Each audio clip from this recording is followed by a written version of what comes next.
The war in Vietnam is a combined and joint effort, whatever you are. Soldier, sailor, Marine, or airman, American, Korean, Arvin, Australian or New Zealander, you already know this well.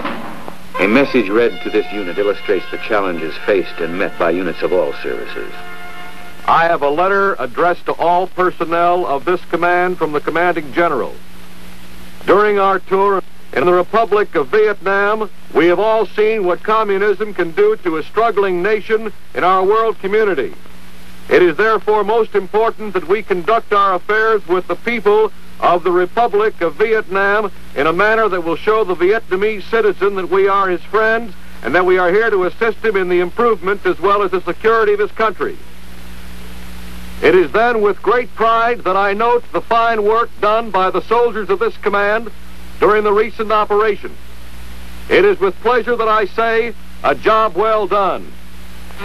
These men have just emerged from many long days of combat, during which they faced and fought the Viet Cong, drove him from areas which he had heretofore controlled, opened roads for travel which he had dominated, and thereby contributed substantially to the turning of the tide in Vietnam. Yet it is not for their military accomplishments alone, important though they are, that they are commended by their commander.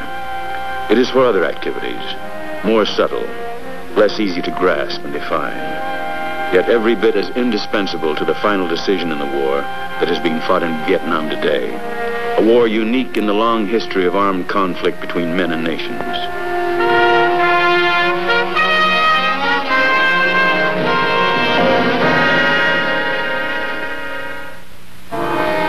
This is the story of the fighting man and his unit in Vietnam, defending against aggression. But more than that, this is the story of their special task, helping to build a nation at the grassroots level, among the people, in the villages. This is the battleground in Vietnam, the varied and changing face of the land.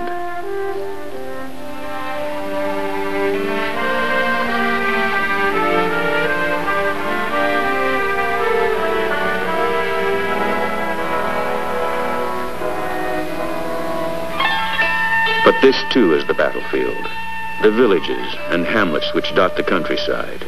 The communities across the land where 4/5 of the people live. And it is in this battlefield that the issue of victory or defeat will ultimately be decided. The reason is rooted in the special nature of the war that is being fought here. For this is a war whose objective is to win the hearts and minds of the people. To understand why this is so, it is necessary to contrast this war with those we have fought in the past. Take Korea, for example. As in all the wars before it, it had a battle line. When the war was going against us, the battle line pushed in on us.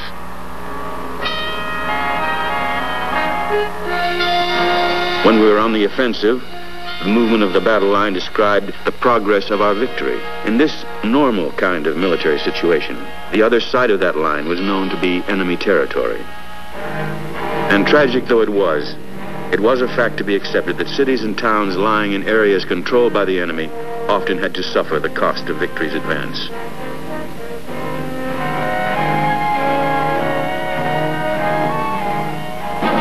But the war in Vietnam is different.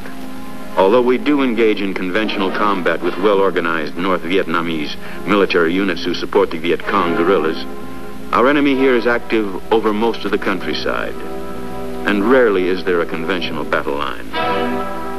Our job here is to search him out wherever he hides, however he travels and supplies his forces, to seek him along all the avenues through which he infiltrates the Republic of Vietnam, carrying the weapons of his aggression.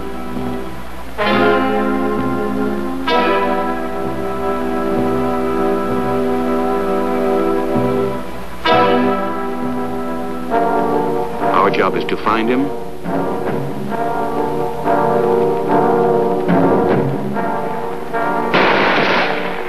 and then to destroy him. But because the enemy over here is fighting basically an unconventional war, he does not rely on holding terrain, but more importantly, the people.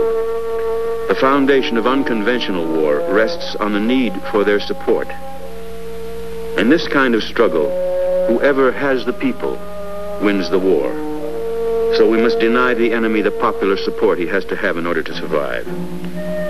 And more than that, we must enlist that popular support behind our own effort and behind the government of the Republic of Vietnam, whose cause we represent to the people through whose villages we travel and fight. So the issue turns on the people in their villages and hamlets, and these become the ultimate battlefields of the war, as we and the enemy both endeavor to win their support. As the war thus ebbs and flows through their lives and villages, the people themselves have little control over that constant movement. Nor, ironically, is the grave issue of the war, the threat to freedom which communist aggression poses, always clear to the people whose support will determine the ultimate decision. Their lives are lived at the edge of fundamental experiences, and it is the fundamentals with which they are concerned.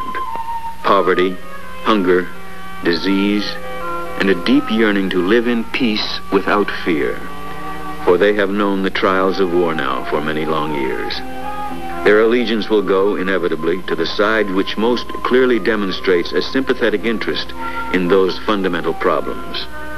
The winning of their support, then, will take other weapons beyond those in our arsenal of firepower. It will take the intangible weapons of compassion and goodwill.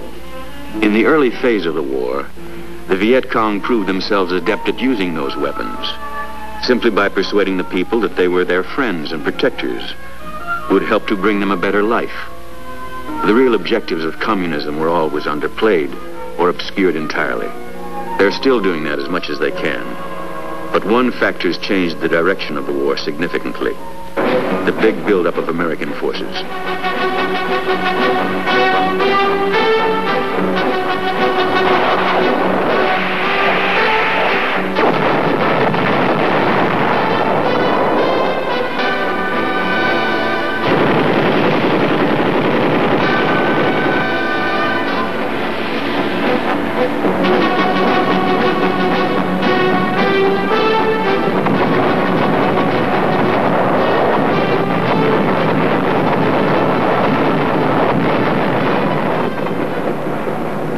With the buildup, the Viet Cong's hold on the countryside started to loosen.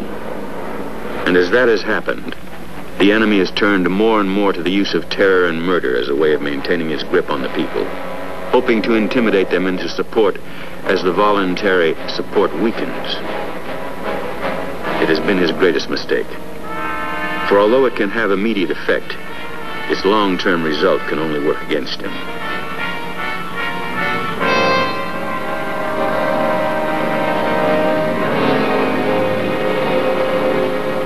The enemy's mistakes, of course, work to our advantage, but there is an obvious and urgent lesson. We must never duplicate those mistakes, not to be sure that there is any danger of our ever using terrorism as a weapon. But to the people in the villages, there might well be little difference between the calculated cruelty of communist forces and fire which rains on them and their families from an American rifle or an American plane. These special demands of this special war place a particular responsibility on every American over here. Commanders at all levels are obliged to consider the psychological as well as the military objectives of each operation. And because the circumstances call for an exercise of restraint beyond that normally required on the battlefield, they must strike a balance between the force essential to accomplish their mission and the necessity of inflicting as few casualties as possible on the civilian population. This does not mean that the rules of safety and security can or should ever be relaxed. Every commander must always be able to accomplish his mission with the least loss to his own troops and the fewest possible restrictions on his planning and his freedom to fire and maneuver. Nor does it mean that men going into battle should ever place their own lives or those of their buddies in jeopardy through excessive caution. Every man must take with him into combat a certain knowledge that he has the inherent right always to defend himself against hostile action, wherever and whenever it occurs.